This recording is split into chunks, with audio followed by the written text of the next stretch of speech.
Thank you very much. Well, silencing the guns on the continent.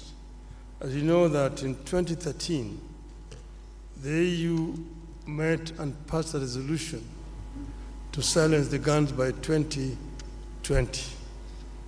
We are today in 2024, and the guns are not silent. They're very loud, roaring all over the continent. We need to address the causative factors of these conflicts. There are some which are conflict caused by poverty or deprivation.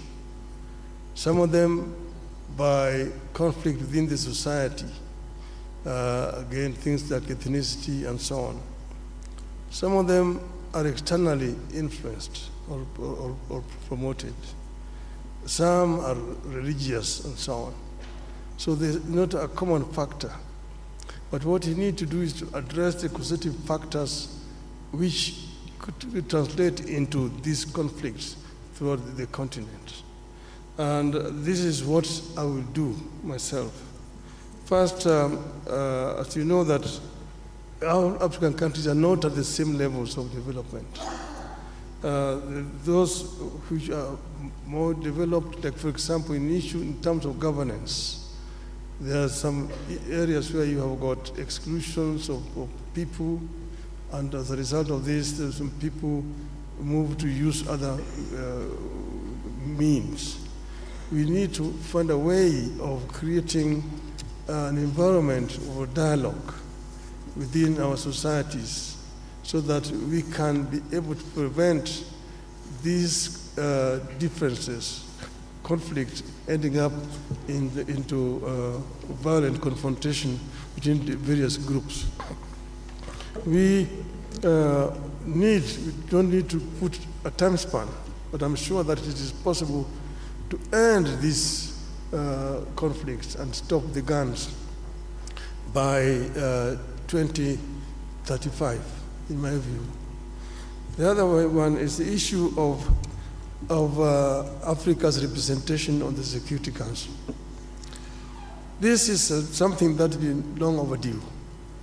As you know, that the UN was formed at a time when most parts of Africa were colonies. And that's why the UN structure as today does not deal with the realities of the world today.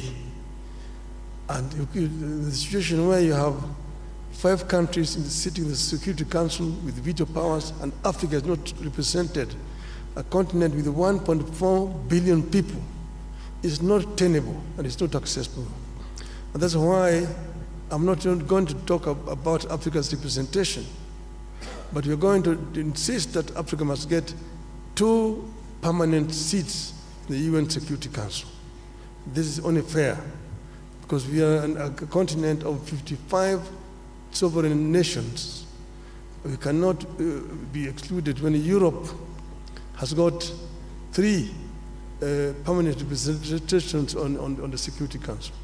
Permanent representation with the veto powers is a must for Africa. And this I'm going to insist when I'm elected. If the heads of state of Africa sees fit that I should lead this, I will work together with all the leadership of the continent to ensure that the continent gets a fair treatment on the international scene. Thank you so much, Excellency. Candidate from Kenya. Et maintenant, mesdames et messieurs. And now, ladies and gentlemen,